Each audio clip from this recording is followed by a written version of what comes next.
Today is July 9th in the year 2001. I'm Karen Herman with the Archive of American Television, and it is my great pleasure to be interviewing producer Gary Smith at the Smith-Hemian offices in Hollywood, California. Karen, don't be shy. Cut just, enough. Whatever you want to signals you want to arrive at, since we're not going to stop. Is there anything else you want to let me know that you need to that I need to know? Which is to continue. I'd like to start out with some background information. The first question is, what was your name at birth? Gary Smith. Any middle name? Stephen. Any nicknames growing up? No, a few people called me Smitty. Dwight still calls me Smitty once in a while. He's one of the only ones. When were you born? 1/7/35. Where? January 7th, 1935. Where? Yeah, born in Brooklyn. Lived there about a year and then moved to Queens. What was your father's name? Joseph. What did he do? My dad was in the dress business. He was he had a company that manufactured evening wear primarily, and then towards the end of his life, he kind of retired. But my mother always worked. She worked a lot. What's her name? Her name is Estelle, and she's around, living in Florida, where all Jewish mothers live, and she worked as a comparison shopper. She worked in department stores. She worked pretty active. She's still fairly active, just as a spirit. She went to college when she was 62 years old. Decided to fully matriculate at Barry University in Florida and got her degree. I put my mother through college. It's kind of a nice thing. Any siblings? No. What were your hobbies growing up? All sports. I'm heavy into sports. I played baseball, football, especially. Didn't play tennis till I was older, although now it's my number one sport. I play 4 or 5 times a week. Basically that. Just mostly very involved with athletics. Were you interested in entertainment at all? Yes, a little bit. In fact, that's how it started. A little bit for me. It's interesting if this goes on too long, tell me. But my grandfather was a drama critic in New York for a Jewish newspaper called the Freiheit, which was a socialist newspaper in the early days. And when I worked with Zero Mostel, who was my idol, and I'm glad I had a chance to work with him. Zero told me he remembered my father. My mother took me down to the Second Avenue theaters in New York when I was really a baby, and she would just take me along to see her father, and to be in the company of Maurice Schwartz and Molly Picon and Joseph Schilger. I mean, all of the great Jewish theater people must have rubbed off. I have no recollection, obviously, of that. But my mother told me that was the case. Did you understand Yiddish? Or? Pardon me? Did you understand Yiddish? No, just a couple of the words that like geschlafen, which meant go to sleep or something, but I didn't really understand Yiddish. What was your grandfather's name? David Abrams. What kind of student were you growing up? Not a great student. I was always academically not a great student. In fact, I struggled through high school. I always worked. I'm an only child. I was always working, so I didn't have time to study. We weren't a poor family, but we were sort of low middle class kind of family living in Queens. So I just worked more because I wanted to and had to. Both my parents were working at the time, so I did a lot of things for the house, as well as just working for myself and trying to save money. But I finally kind of got it together, I guess, when I realized I wanted to go to college. My dad actually had to borrow on his insurance to put me through college, and then I became a little bit more of a student, but not an academic student. Even in college, I had trouble with my thesis and the academic subjects I had to take. But I excelled in what I originally wanted to do. Was I started as a scenic designer, as an art director. That was really my background. So when you were younger, what did you want to be when you grew up? Did you have any idea? A baseball player, probably. And how did World War II affect your family? Pardon me? How did World War II affect your family?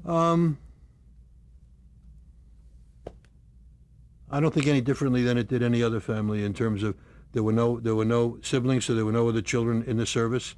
I wasn't certainly eligible at that time. I was too young. The only thing it probably affected me in terms of just my relationship with my father, especially, who even to the day he died was not very polite about his feelings about Germany and the people. I mean, you couldn't rationalize with older Jewish people who had friends or relatives that might have gone through the Holocaust, and try to argue with them why Walter Gieseking is still a wonderful pianist, or and he was very angry. So and that's probably not what you meant in your question about World War II, but like any young Jewish boy growing up whose parents were not very religious but very nationalistic, it probably affected me more in that respect than anything else. Do you remember the first time you saw television? I kind of do, yeah. My parents bought a set that where the screen was about so big and it was shaped like that and it was wood, and I think I remember watching wrestling or something like that in the old days. I once kidded Dwight about watching Josephine McCarthy or something that he might have been directing at the time when I was growing up, because I kid him, he's older than me. And but I do remember a little bit, yeah, the first TV. Do you have any favorite shows? Not really. Again, when it was part of my sports, anything to do with sports would draw me to television in those days. So were you watching any of the variety shows? Not really, and I didn't watch the variety shows on a regular basis. I certainly remember the early variety shows, Milton Berle, obviously a bit, and I do remember seeing it a little bit. But it's not that we weren't glued into that. I think later on, Sullivan Show probably was the first. The Ed Sullivan Show was probably the first variety show that I kind of was truly aware of on a regular basis. What high school did you attend? Forest Hills High School in Queens. And what college did you go to? Carnegie. It was Carnegie Tech then, Carnegie Mellon now. What was your major? Theater arts, scenic design. Now, how did you get into that? How did I get into it? I probably bribed my way, and I don't know. I did not have great grades, and in fact, I had actually flunked in my senior year in high school some academic course, and I had to have a general diploma. And I went to Carnegie Tech on the audition process, and by that time, I had worked in a scenic studio in New York. I actually had worked on Broadway shows like Guys and Dolls and Top Banana in a scenic shop, painting scenery. And they might have been impressed with the fact that I had gotten that involved professionally, even as a high school student, and I was accepted. Certainly not because of my grades at that point. And at college,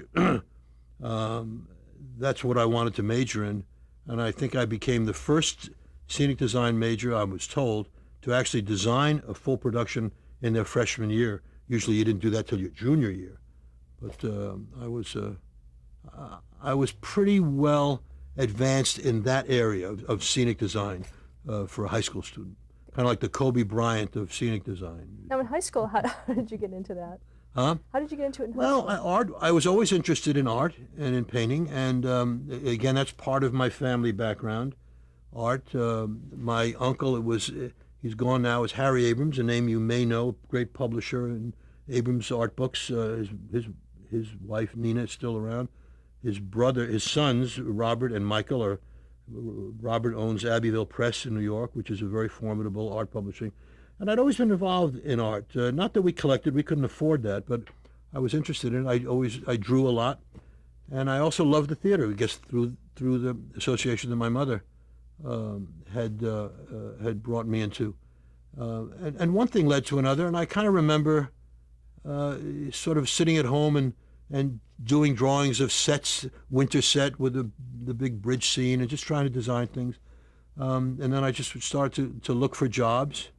And I actually met, and I did a lot of summer stock work, of course, assisting other designers in the beginning at the Cape Playhouse in Dennis, Mass., which was, I think, my senior year of high school, between going the year before I went to college.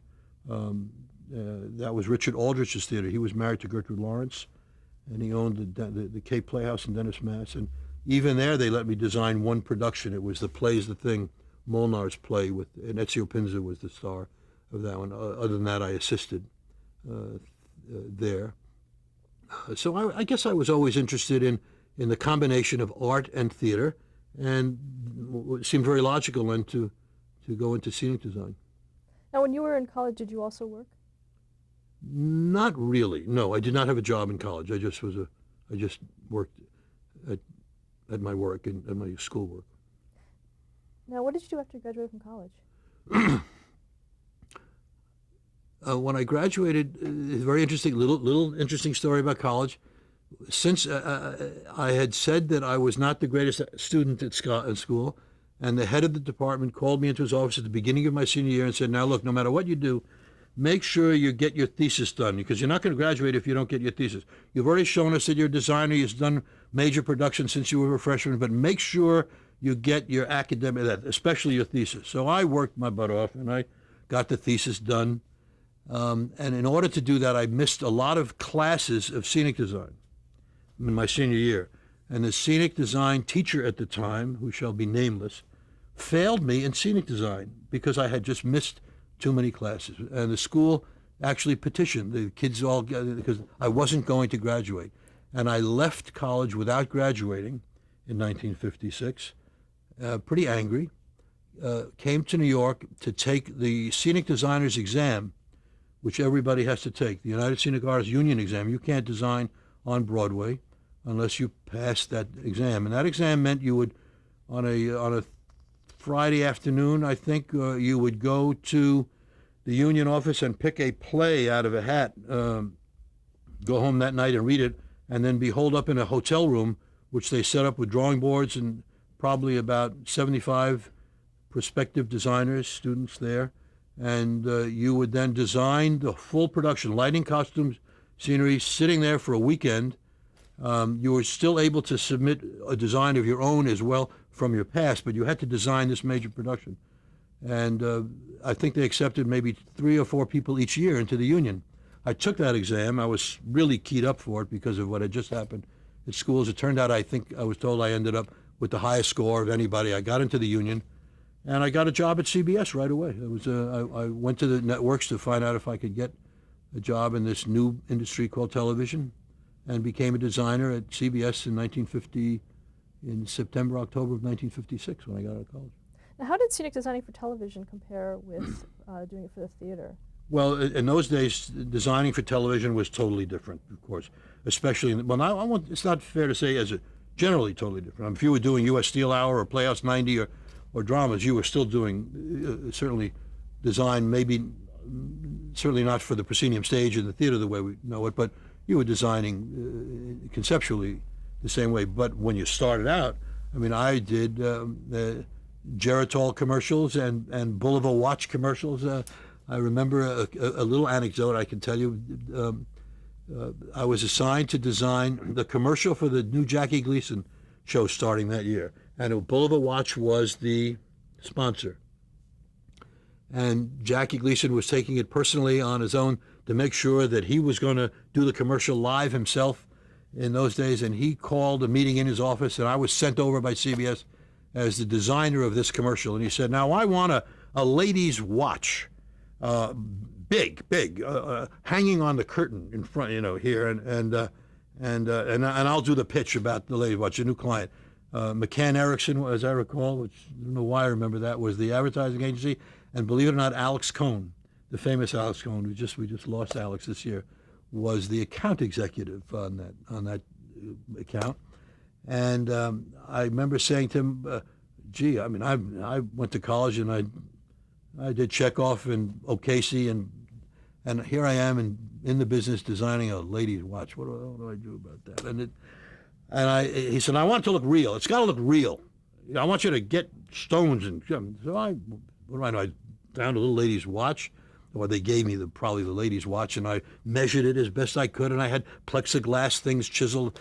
Not happy with this, but I made it out of balsa wood, and I had the shop make it, and it was this big, and it was a little lady's watch, and they decided to do a test on it, and they took it down to the basement to 57th Street Production Center at CBS, and they hung it on a curtain. They threw a couple of lights on it.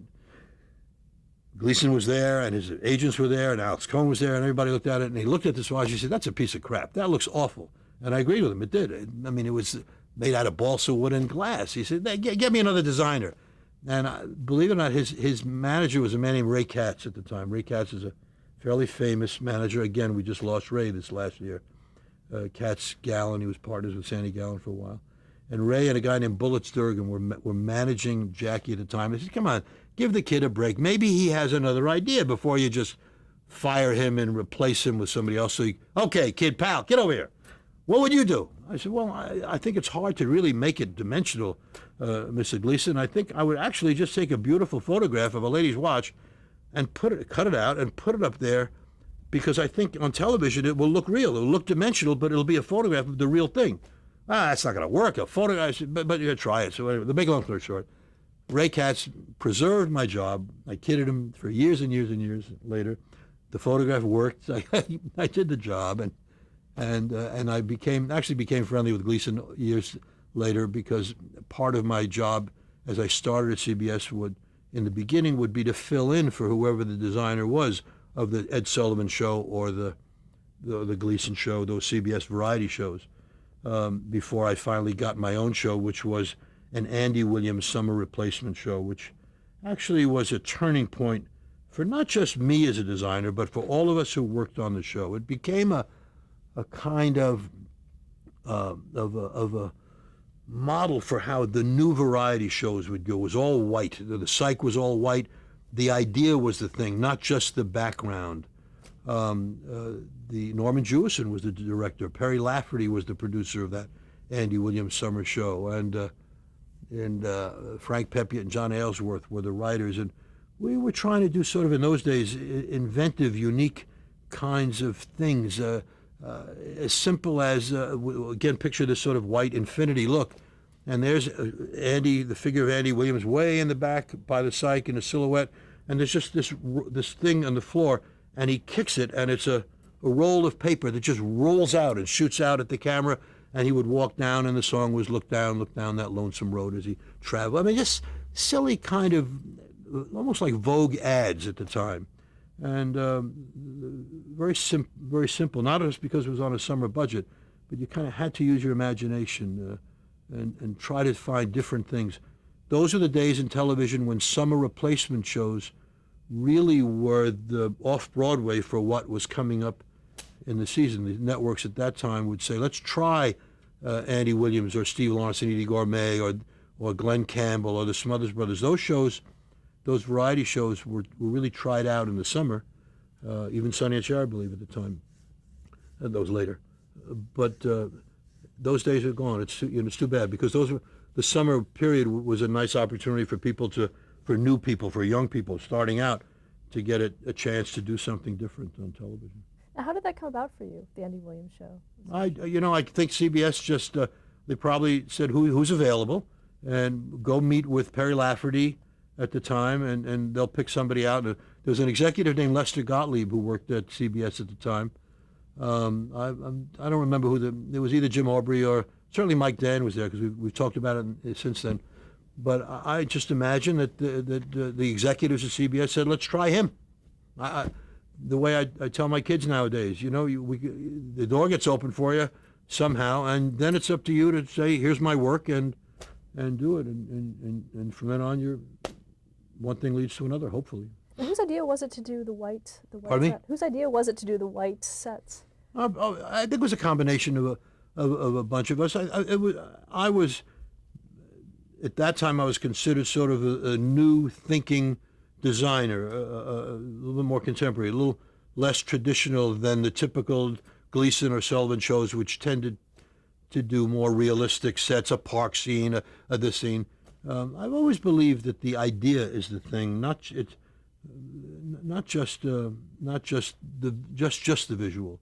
It's the idea behind it that's important, not only intellectually or visually, but even emotionally. Jumping to sort of a general question that Dwight and I have always gotten, that we've been asked over the years, was people say we recognize Smith Hemian shows on there. There's something about them that we kind of look at and say, gee, I think that's a Smith Hemian show, which is nice if it's a compliment. And what is it that makes it that, do you think, Gary? I said, well, I can only think that in my frame of reference, good ideas start here.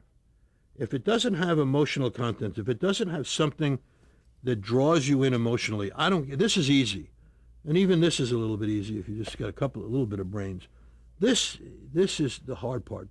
And that's even true in scenic design. Finding an idea that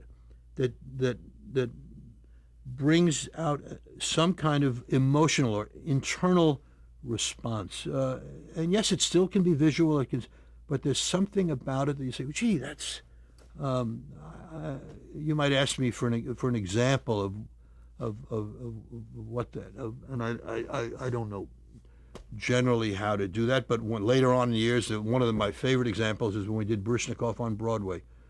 And it became important to all of us to say, okay, here's this new young Russian ballet dancer coming to America. We're going to do a TV special with him, right? And yet when we talked to him, he said, the thing that I admired when I came to America, I went to Broadway and I saw Chorus Line, and it really knocked me out. I said, that's boy, dancers can do that too. I said, well, that's interesting, and that's an emotional response. It's not just. So if Broadway was the thing that became an emotional draw for somebody like Baryshnikov, well, then all of our ideas started that way. We found him in a rehearsal hall with Liza Minnelli, bringing him a pastrami sandwich, and he's sitting there looking out the mirror, and he says, oh, I love Chorus Line. He said, I can take you there. I love Broadway. She said, I can take you there. And they walked right into the mirror, and we found ourselves behind the scenes in a Broadway backstage with ghosts of. Well, that's an emotional connection. Yes, it looked good, and it had some point of view to it. Did you always feel that way even from the beginning of your career? I don't remember. Maybe it's just, I don't know. The other example I use, which is I think probably one of the most interesting, anytime we did a special with somebody, and let's face it, our lives, we didn't do many series, Dwight and I. We did mostly specials always, somebody special, whether it was Streisand or Neil Diamond or this one. And the most important part of doing somebody special was always those first meetings we would have with them to talk to them about their background, about just like you're asking me. And I remember sitting with Ben Vereen. This is very typical and really a wonderful example. And Ben Vereen, we were trying to find a hook, as it were, for the first Ben Vereen special. It came about just because Roots was a big success, and he became very popular. People knew he was a Broadway performer too. And we talked to Ben, and then he told us a story, not unlike what I was telling you before, about when he was a kid, and outside the candy store where everybody hung out, I believe it was in New Jersey, there was this tree that had been cut down, this huge tree that had been cut down, and the stump was quite large. He said, and kids would get on this stump, and they'd entertain for the other kids. They would do their turn, because that became their stage.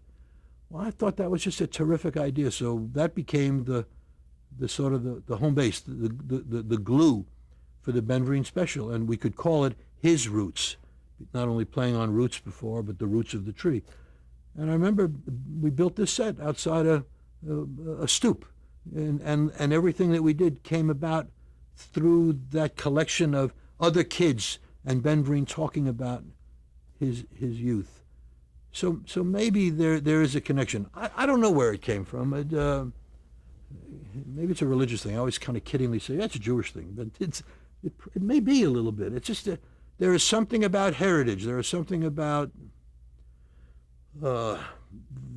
what's inside our stomach that comes out if you're looking for it. You know, you don't ignore it. It's too easy sometimes just to jump to the intellectual idea or to jump to the visual idea. I'm not a huge fan of videos nowadays on television. I know that they're wonderful. That has probably become the summer replacement for in other words, it's a great showcase for people who are cinematographers and directors and choreographers. I only wish that they told better stories. It is purely, and that seems to be the way we're going, in a way. I'm rambling a little bit, but I feel as if it's almost a little bit too bad. We seem to have forgotten that the story is the thing or the play is the thing, that again, that emotional connection. We seem to be catering, even in movies and certainly in videos, to just making it fast, making it visceral, making everybody just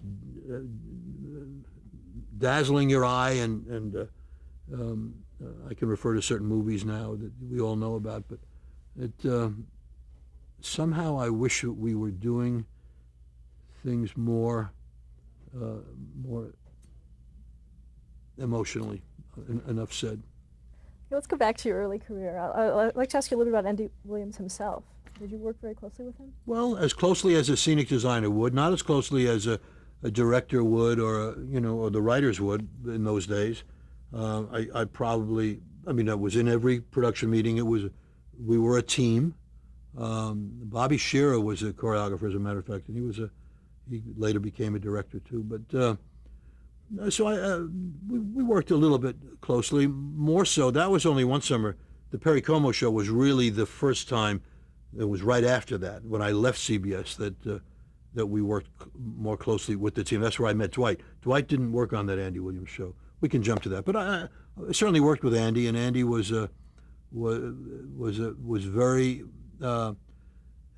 great sense of style himself. Andy's a collector of art. Andy is extremely bright. Andy has always been a very intelligent and stylish performer.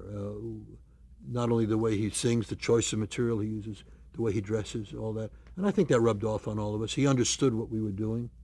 He wasn't simply the guy you said, just put him out there. He was involved in the process of what we were doing at the time. Okay, so let's move on to the Perry Como show. How did that come about for you? Basically, again, this man, Lester Gottlieb, who had been at CBS, had left CBS, went over to work at what was then called GAC. It was the original GAC, became ICM, but GAC was an agency at the time, and they represented Perry Como, and they were looking to change his staff for some reason. He was coming back again for another year, another series. I think Bob Finkel had been the producer, Gray Lockwood had been the director. I didn't know them at the time. And they were looking for a new team. And Lester Gottlieb called me and said, "Are you ready to leave CBS? Would you like to freelance? Because I think this would be a good opportunity for you to make that next step, to leave the security of a CBS job and take on, become a freelance art director." I said, "Sure, why not?" I think I was the first person hired, actually. Nick Vanoff became the producer of that show shortly after that, maybe just a day or two. I remember only meeting with Lester and maybe NBC at the time. Dwight was a director. Again, Pepe and Nailsworth, who I'd worked with on the Andy Williams show, were writers on the show, along with Goodman Ace, who was a journeyman. He was Perry's dialogue writer more, and then Pepe at Nailsworth, and Peter Gennaro was the choreographer, and Dwight. We would sit and just have the greatest time coming up with ideas of how to create ideas, looks for songs and production numbers on the Perry Como show, and it was very simpatico kind of group. I remember sitting on a plane with Dwight one of the first times. Actually, let's stop there to change the tape. Sure.